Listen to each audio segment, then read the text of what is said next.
Σύρο λοιπόν, εκεί βρισκόμαστε. Έχουμε και εμείς μια μικρή επιχείρηση που, όπως αναφέρθηκε από τον Μάνο στην αρχή, με πάρα πολύ επιμονή, πάρα πολύ υπομονή, τον τρίτο πυλώνα τον αφήνω στην άκρη που είπε λοιπόν τα πάρα πολλά χρήματα. Καταφέρνουμε να κάνουμε και εμείς λοιπόν το δικό μας λιθαράκι στο innovation. Ερχόμαστε λοιπόν, η έδρα μας είναι στη Σύρο. Διασχίσαμε με κυριολεκτικά αεροπλάνα και βαπόρια αυτό το σύννεφο σκόνης για να έρθουμε εδώ σήμερα να τα πούμε. Και θέλουμε να σας μιλήσουμε κυρίως για το κομμάτι που κάνουμε στο LoRaWAN. Να δούμε πάρα πολύ τους όρους Smart Cities, βλέπουμε hardware για τα Smart Cities, applications για τα Smart Cities. Εμείς κοιτάζουμε λίγο το κομμάτι της υποδομής, γιατί έρχονται πάρα πολλές τεχνολογίες, πάρα πολύ γρήγορα και είναι λίγο on the edge επίσης και το κομμάτι του αν οι υποδομές που έχουμε μπορούν να υποστηρίξουν σωστά όλη αυτή την τάση. Στη Σύρο λοιπόν που είδατε πριν, ξεκινήσαμε το 2015, επίσημα λίγο πιο πριν, αλλά αυτό είναι μια ιστορία για να σας πούμε όταν θα περάσετε από το booth μας. Να στείλουμε το πρώτο production-oriented δίκτυο LoRaWAN. Για όσους δεν γνωρίζουν τι είναι το LoRaWAN, πάρα πολύ σύντομα, πρόκειται για την πρώτη Wide Area Network τεχνολογία υποδομής δικτύου για IoT. Μιλάμε λοιπόν για υποδομή, η οποία θα μπορεί να υποστηρίξει δεκάδες, εκατοντάδες, χιλιάδες αισθητήρες που θα υλοποιήσουν όλο αυτό το κομμάτι του Smart Cities που βλέπουμε πολλές φορές τριγύρω μας. Στήσαμε λοιπόν το πρώτο production-oriented LoRaWAN network στην Ελλάδα με σκοπό να αντιμετωπίσουμε κάτι το οποίο το είχαμε δει να έρχεται, γιατί όπως σας είπα ήμασταν εκεί και λίγο πριν βγει το LoRaWAN στην αγορά. Αν αυτές οι τεχνολογίες έχουν σκοπό να γίνουν πραγματικά infrastructure, τότε σίγουρα θα χρειαστούν εργαλεία για τα οποία δεν είχε προετοιμαστεί ακόμα και το ίδιο το πρωτόκολλο. Άρα λοιπόν μιλάμε για μια τεχνολογία η οποία έχει υποσχεθεί ότι θα είναι μια off-the-shelf τεχνολογία, αγοράζεις τις κεραίες σου, αγοράζεις τις αισθητήρες σου, τα εγκαθιστάς, κάθεσαι στο γραφείο σου, βλέπεις τα data να έρχονται πάρα πολύ ωραία, όντως λειτουργεί έτσι. Τι γίνεται όμως όταν αυτό γίνεται υποδομή? Όταν πάνω σε αυτό κρεμάς λοιπόν όλη την υδροδότηση μιας πόλης ή όλο το πάρκινγκ μιας πόλης ή όλες τις τεχνολογικές υποδομές μιας πόλης. Εκεί λοιπόν κρίνουμε πως δεν ήταν, κρίναμε πως θα μπορέσουμε, θα κληθούμε να αντιμετωπίσουμε ξανά προβλήματα που έχουμε δει παλιότερα σε αυτές τις τεχνολογίες, πριν έρθει η εποχή των wide area networks, των low power wide area networks.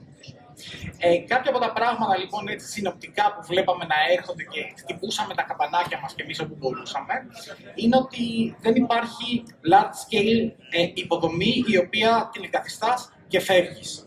Γι' αυτό λέγαμε λοιπόν πάτε και στις εταιρείες που μπαίνουν σε αυτό το χώρο, αν έχετε βάλει υδρόμετρα, parking, παρότι το application σας μπορεί να είναι το τελικό προϊόν, τα τελικά δεδομένα, αν έχετε βάλει έστω και μία κεραία τηλεπικοινωνιακού τύπου εκεί πέρα για να φτάσουν τα δεδομένα σε εσάς, είστε τηλεπικοινωνιακός πάροχος. Μικρός, τοπικός, είστε τηλεπικοινωνιακός πάροχος.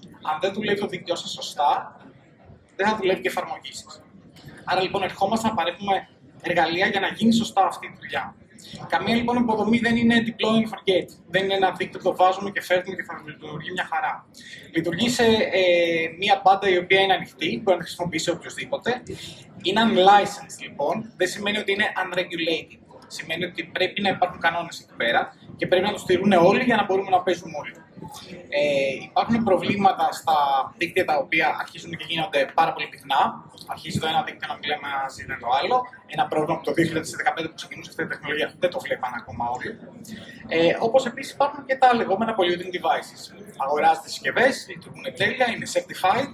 Έχουν πάρει όμως αποφάσεις για τον τρόπο λειτουργίας τους, οι οποίες όταν εγκαθίστανται σε επίπεδο των δεκάδων και των εκατοντάδων χιλιάδων, αρχίζουν και δημιουργούν προβλήματα που δεν τα περιμένει κανείς.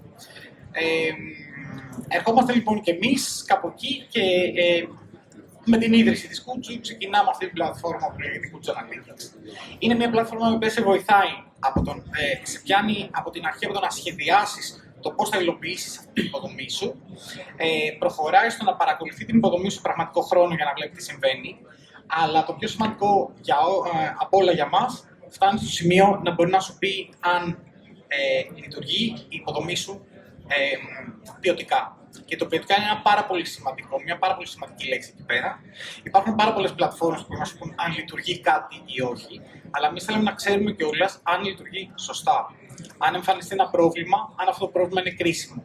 αν έχεις μια υποδομή στην οποία θα χρειαστεί να επέμβεις, που είναι καλύτερο να επέμβεις πρώτα, τόσο ώστε να φροντίσεις να λειτουργούν όλα σωστά και να έχεις το μικρότερο ρίσκο στην υποδομή αυτή. Γιατί μην ξεχνάμε ότι μιλάμε για μια τεχνολογία που αναπτύσσεται πάρα πολύ στην Ελλάδα και αφορά κυρίως υποδομές. Αν λοιπόν ένα LoRa δίκτυο εμφανίσει ένα ΑΒ πρόβλημα, δεν μιλάμε ότι θα χάσεις 5 αισθητήρες που δεν τους βλέπεις, μιλάμε ότι δεν θα λειτουργεί όλη η υδροδότηση μιας πόλης. Ή θα αρχίσουν να μην λειτουργεί κανένα από τα έξυπνα πάρκινγκ του, γιατί είναι αποκόμματα τα συστήματα αποκομματής των απορριμμάτων.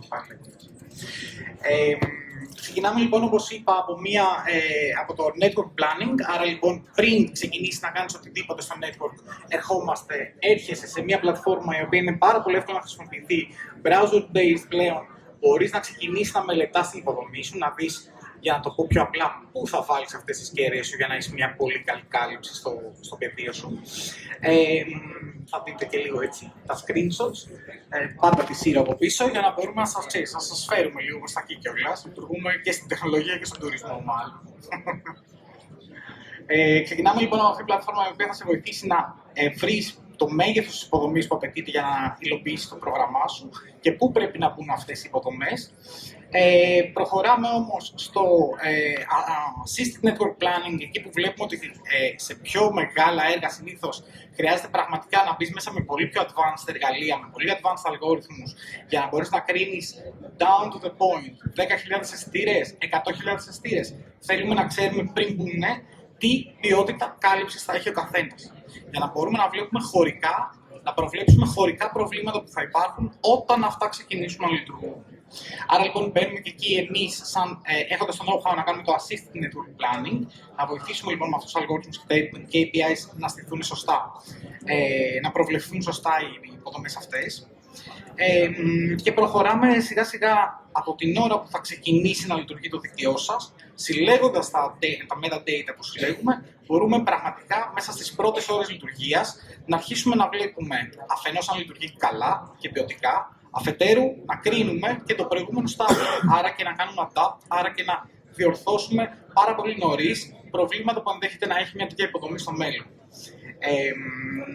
Και αυτό και βλέπετε εκεί το μεσαίο σημείο που θέλουμε να αναφέρουμε αυτό που λέγαμε πριν. Καμία υποδομή δεν είναι τη βάζω και λειτουργεί.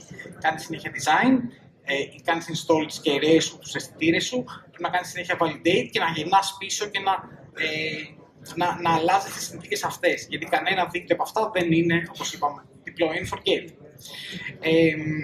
Το τελευταίο κομμάτι λοιπόν στο οποίο φτάνει αυτή η πλατφόρμα είναι να σου δώσει ένα proof of quality. Είναι ένα proof of quality το οποίο βγαίνει από δικά μας KPIs, από δικούς μας Key Performance Indicators αρχικά και μπορεί να σου δώσει αφενός ένα ranking της ποιότητας του δικτύου σου, άρα να μπορείς να κρίνεις αν το δίκτυό σου είναι ποιοτικό. Είναι ένα πράγμα το οποίο συμβαίνει 24 ώρες το 24ωρο, άρα δεν είναι περνάμε, κοιτάμε το δίκτυό σου, κρίνουμε, τι ώρα που λειτουργεί, γεια σας, φεύγουμε. Μιλάμε για μια διαδικασία που λειτουργεί συνεχώς, αφενός με δικά μας KPIs, έχοντας τεχνογνωσία, κρίνοντας ποια είναι η ποιότητα του δικτύου σου. Αφετέρου, με πάρα πολύ tailored λύσεις, συμβαίνει πάρα πολλές φορές και επειδή το πεδίο είναι πάρα πολύ διαφορετικό από τη μία πόλη στην άλλη, από τη μία περιοχή στην άλλη, από κανονισμούς, υπάρχει ένα πάρα πολύ από τι συσκευές χρησιμοποιείς. Πολλές φορές, πολλοί πελάτες μας λένε ότι ξέρεις τι, θέλουμε να κοιτάσουμε και αυτή την παράμετρο στο δίκτυό μας.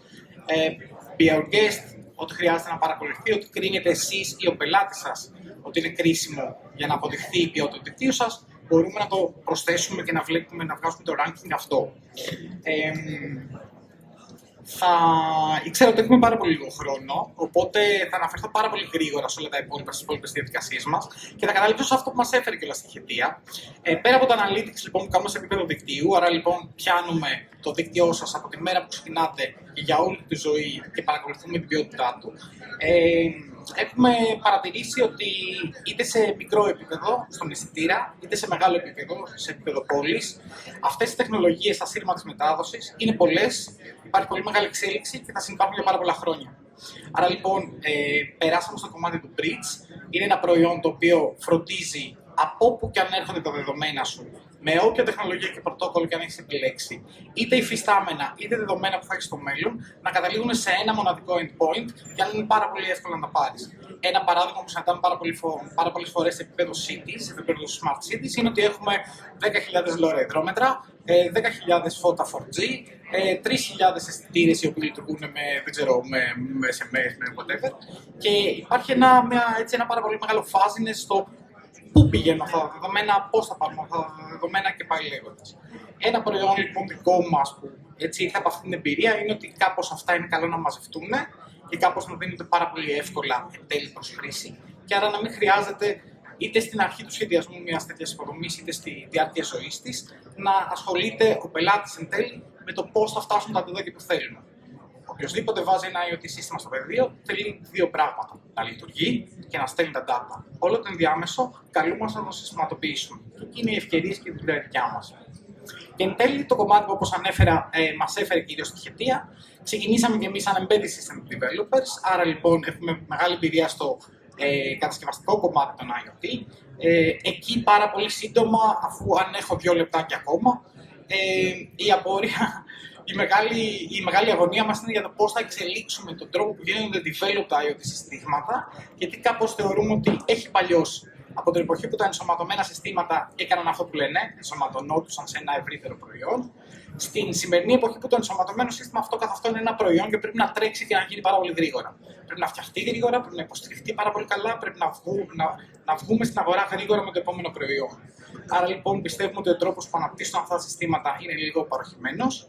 Με την πλατφόρμα Gojo IoT, την οποία αφού δεν έχουμε χρόνο θα χαρούμε να σας δούμε στο περίπτερο στη Χετία, να τη δείτε από κοντά. Φροντίζουμε να πάτε πάρα πολύ γρήγορα από το επίπεδο του prototyping, της ιδέας, στο product. Με τεχνικές οι οποίες δεν χωράει αυτή η παρουσίαση δυστυχώς, αλλά όπως είπα, είμαστε εκεί μαζί με το ΣΕΚΕ, μαζί με τη Χετία. Χαρά μας να περάσετε να τα πούμε με περισσότερες λεπτομέρειες.